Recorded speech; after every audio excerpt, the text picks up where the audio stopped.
Hemos estado hace poco nada más viviendo todos los Juegos Panamericanos de Toronto 2015. Se han dado varios eventos en esto con esta prueba de doping, la posible también prueba que se le dio a una atleta peruana también. Vamos a hablar de esos temas porque todo eso tiene que ver con el derecho deportivo finalmente. Vamos a conversar con la doctora Jalilla Retamoso, especialista en Derecho Deportivo de la Universidad de Piura. Hay mucho para conversar, pero yo quisiera, doctora Retamoso, que usted me explique qué cosa es el derecho deportivo. Muy buenas tardes. ¿Cómo estás? ¿Qué tal? Mira, en verdad es una gran pregunta. ¿Qué es el derecho deportivo? Y es que es una cosa que todavía no ha quedado muy clara, incluso para la comunidad académica que se dedica a este estudio.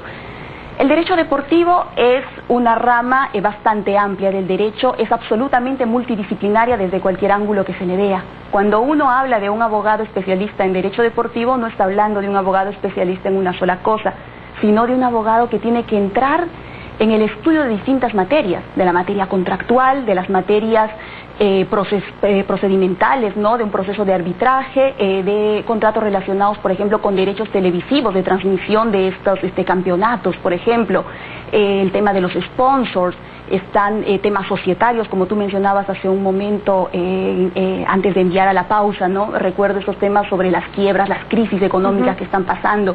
Y a mí me traía a la mente mucho el tema del fair play financiero, que es una de las técnicas que ha implementado la UEFA para los clubes europeos, ¿no? Criticada, y que en los últimos meses, podría decir, creo que hace un par de semanas atrás, ha tenido una sentencia incluso, o una manifestación, digamos, ¿no? De parte del Tribunal de la Comunidad Europea, que está también tratando de regular ese tipo de cosas. Conclusión, el derecho deportivo es una de las ramas más amplias que existen y tiene tantas especialidades como disciplinas deportivas. Así para nuestro país no es muy conocido, ¿no es cierto? Digamos, uno puede estudiar derecho penal, derecho civil, y, no sé, internacional. ¿El derecho deportivo hace cuánto tiempo se viene enseñando aquí en nuestro país? Mira, formalmente el derecho deportivo en nuestro país no tiene un desarrollo muy antiguo. Yo diría que son de repente hace 5 años, 3 años, y no es algo institucionalizado. Es decir, no existen cátedras de derecho deportivo. Existen algunos cursos que se presentan, ¿no?, en algunas organizaciones, y son temas específicos, de repente vinculados a los contratos de futbolistas, visto que el fútbol es el deporte rey, no solo en el mundo, sino también en nuestro país. Y pues vinculados a temas así bastante específicos, pero se descuidan muchos otros temas, se descuidan temas que involucran la defensa de derechos de nuestros deportistas, por ejemplo.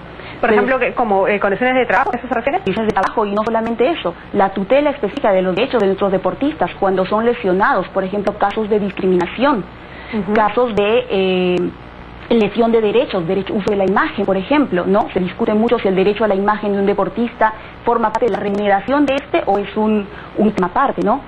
O cómo debe manejarlo un club deportivo, una asociación, una organización deportiva. En realidad se necesitaría, yo creo, un espacio de reflexión, y es algo que nosotros esperamos se dé dentro de poco tiempo. Por ejemplo, ¿qué pasa con las condiciones de trabajo que tienen los deportistas peruanos? Hemos estado conversando hace poco también, luego de todos esos deportistas que llegaron hasta Toronto para los Juegos Panamericanos, y comentaban pues que de repente no tenían la suficiente ayuda del Estado, ¿no es cierto? Que esperábamos que el presidente de la República de Tomala les diera alguna ayuda. Se sabe que hace poco le han dado una cantidad de dinero para que puedan seguir con su trabajo. ¿Cómo podrá ayudar el derecho para que esos deportistas pues tengan algo más de ayuda, de apoyo? Yo creo que la mejor ayuda que se puede dar es fomentando primero la formalización de esta actividad. La formalización, porque hay mucha informalidad en el mundo del deporte que desde ya, y lo hemos visto históricamente en nuestro país, se cree absolutamente al margen del derecho, ¿no? Donde incluso no se permite el ingreso de la justicia bajo ningún supuesto dentro de los fueros de este tipo de actividad deportiva. Una cosa que también es bastante discutida actualmente, porque dentro de los contratos de los deportistas existe, por ejemplo, una cláusula que les prohíbe recurrir a la justicia ordinaria para solucionar los conflictos o problemas, ¿no? Pero regresando un poco a la pregunta que me estabas haciendo, vamos a tratar de formalizar, ¿no? Buscar la formalidad de la relación existente entre el deportista y los clubes, las organizaciones a las que pertenecen. En ese momento los deportistas, ¿tú consideras, tienen buenos contratos de trabajo? Por ejemplo, los futbolistas peruanos tienen un contrato decente de labores. Mira, Los deportistas. Y es que es muy difícil hablar de contratos de trabajo, tú sabes, ¿no? En el fútbol, en el voleibol de repente podemos hablar de algún tipo de contrato de trabajo, ¿no? Pero si nosotros nos fijamos en el resto de deportes es un poco más complicado, Las remuneraciones, los mejor pagados son los que se encuentran en el ámbito del fútbol, ¿sí? Llegamos a de repente los 20.000, 30.000, ¿no? Sin problemas dentro de los contratos. De repente el sueldo más económico de un futbolista es entre los 2.000 o 3.000 dólares, mientras que en el caso de una voleibolista, los 1.500 o 2.000 serían el sueldo máximo. Notando la gran diferencia entre este tipo de situaciones, ¿no? Obviamente es porque el fútbol y el deporte es una empresa que se mueve pues según los capitales que se quieren invertir, ¿no? Y en este caso el fútbol se ha llevado el protagonismo en nuestro país. ¿Qué pasa, por ejemplo, en situaciones como el doping que estábamos viendo hace algunos días nada más, con estas pruebas que se piden, ¿no es cierto?, o repruebas en todo caso, para saber si realmente dio positivo o no? También tienes que conseguir, por ejemplo, en este caso, algún abogado para que te asesore. Bueno, el sistema no necesariamente prevé la asistencia de un abogado, aunque sería lo ideal si es que nos vamos a ir luego a un proceso, porque una vez que se termina esta etapa de investigación en los casos de doping, sabes, todo tiene un proceso, ¿no? En la primera etapa, después de la colección de la muestra y de la obtención del resultado, que indica pues un indicio de la presencia de alguna sustancia, extraña en el cuerpo del atleta. Después de esto, lo que se hace es pasar a una notificación al atleta, ¿no? Entonces el atleta puede solicitar ¿cómo se llama este proceso? Se puede solicitar la verificación, ¿no?, de la muestra B, porque cuando a un deportista le sacan las muestras para un análisis antidoping, le sacan dos muestras, ¿ok? La muestra A y la muestra B, solo se analiza la muestra A. Y para verificar los resultados, en caso de que haya alguna disputa, alguna controversia, recién se procede al descubrimiento de la muestra B. Muestras que son no solamente de orina, sino también de sangre, y que tiene todo un procedimiento bastante reglamentado para saber cómo extraer estas muestras del cuerpo humano. Ya en una etapa en que el deportista no se encuentre conforme con estas muestras y todo, se va a poder proceder a la apelación al Tribunal Arbitral Deportivo que está en Suiza. Entonces sí vamos a necesitar la ayuda, la colaboración del abogado, ¿no?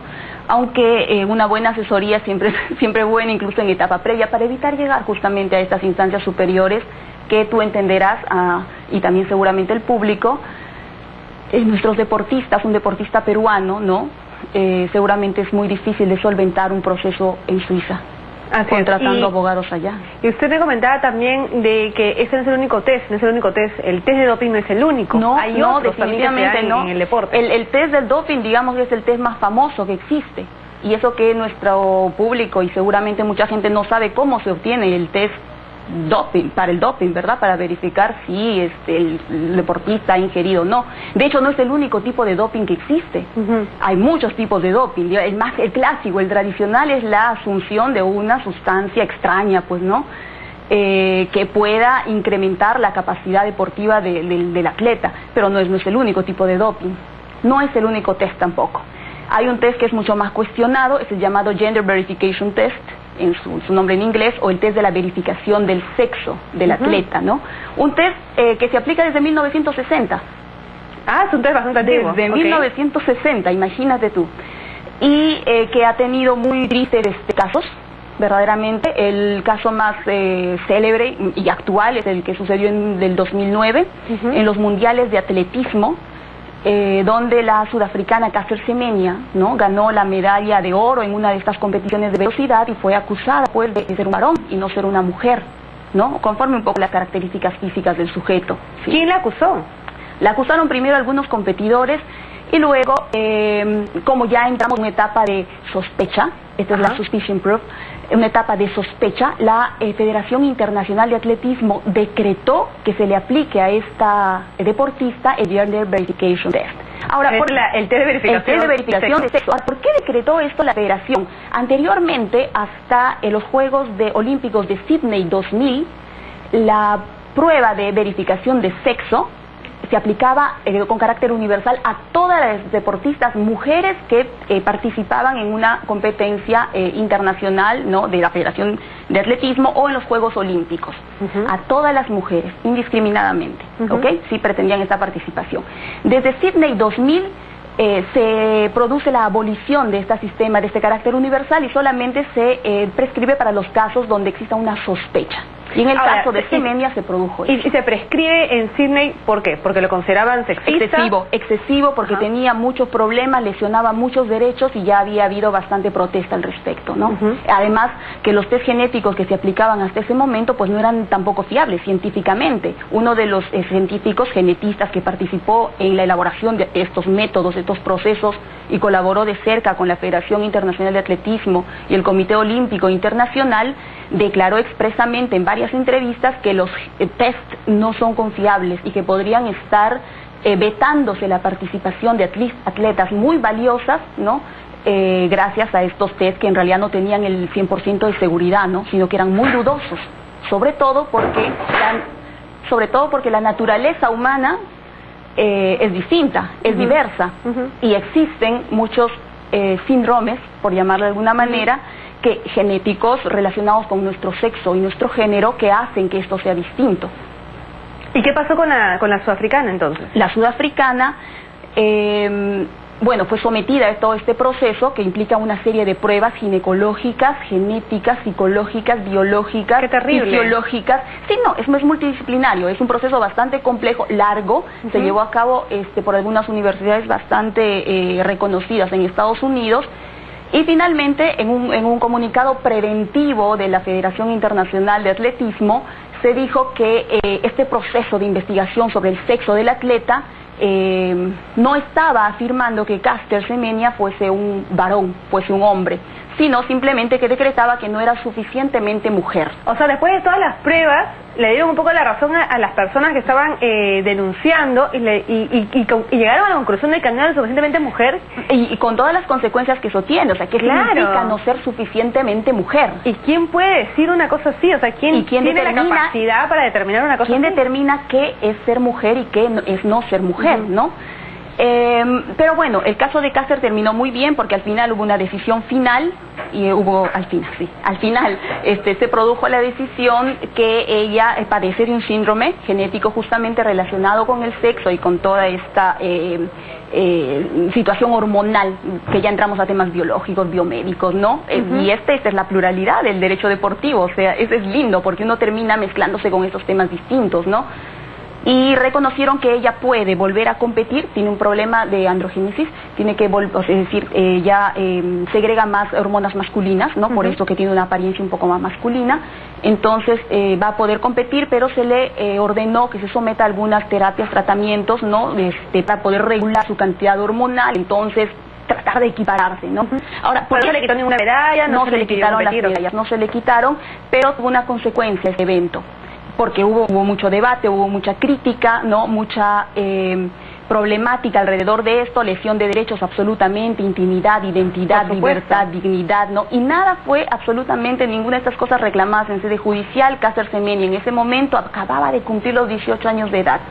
Y yo todavía recuerdo las críticas mordaces en todos los medios de comunicación, ¿no? Increíble, la verdad, para una niña de esa edad eso ha sido muy fuerte seguramente.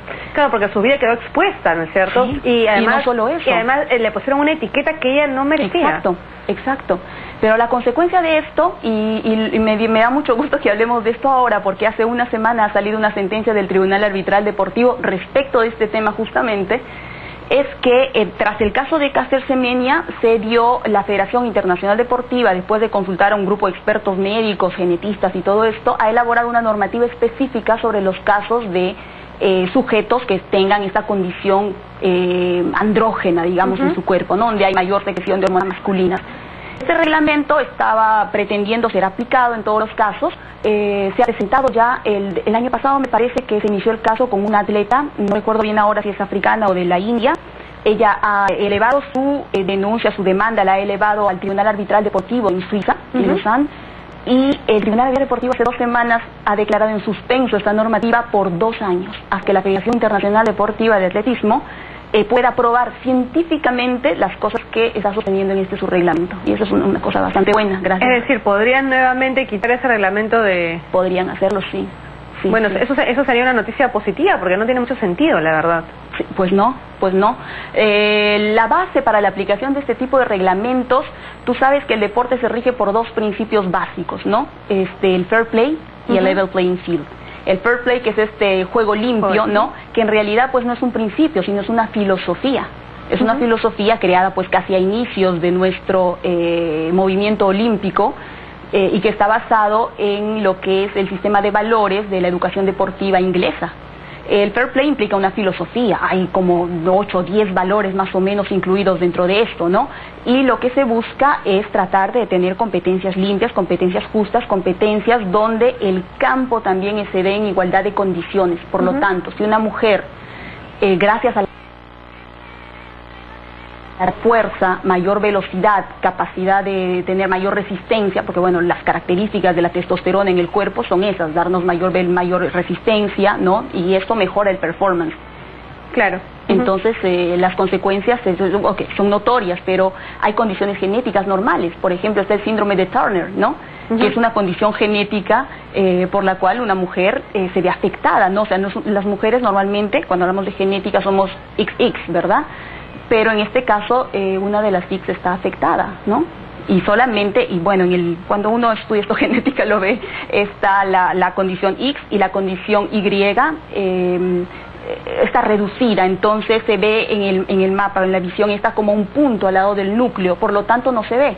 Y cuando se aplicaban algunas pruebas genéticas antiguas, ¿no? Se presumía que esto era una Y y se sancionaba, ¿no? Y se la pasaba a este sujeto no como mujer, sino como claro, como ahora las pruebas de genética están evolucionando, están mejorándose, y eso podría pues verse en mucho más detalle. Sí, pero además claro, podrían darse condiciones que uno hasta el momento de repente ni siquiera ha descubierto, ¿no? Exacto. Y justamente a propósito del doping, y estaba recordando a los casos de doping, bueno, los más clásicos son pues por haber asumido alguna sustancia específica, ¿no?